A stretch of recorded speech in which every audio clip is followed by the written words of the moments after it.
2-year-old Ronell Prince Jones Jr. should be alive today.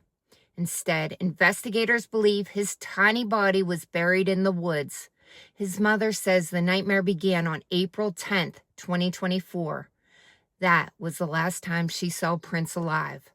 As his father drove away, she noticed something that immediately terrified her. Prince had a bruise on his head, and she says he was missing teeth. She knew something was wrong. She didn't wait. She called Child Protective Services. She contacted the St. Louis Metropolitan Police Department.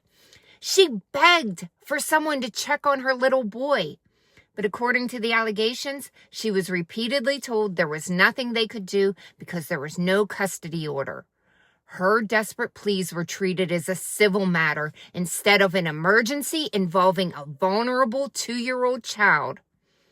Days turned into weeks. Weeks turned into months. Months turned into more than 2 years. For over 800 days, a mother searched for answers while desperately trying to convince people that her son was in danger. No child should disappear into silence like that. Finally, refusing to give up, she went to the Deluge Police Department. This time, someone listened. Investigators acted. Their investigation led them across state lines to a wooded area in Stookie Township, Illinois. On July 8th, 2026, authorities uncovered buried human remains believed to be Prince. A mother who had spent more than 2 years begging for help was instead preparing to bury her child. Prince's father, Ronell M. Jones, and Kirsty Dora have been charged with parental kidnapping and first-degree harassment.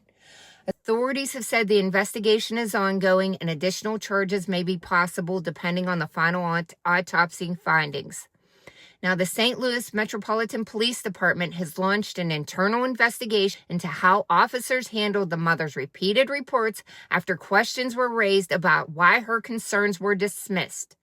This case raises painful questions. What if someone had taken that first report seriously? What if someone had performed a welfare check? What if a frightened mother's voice had been enough? Those questions may never have answers.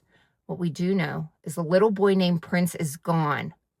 His family has created a GoFundMe page asking for help laying him to rest. Prince deserved to grow up. He deserved birthdays. He deserved safety. And above all, he deserved to be heard.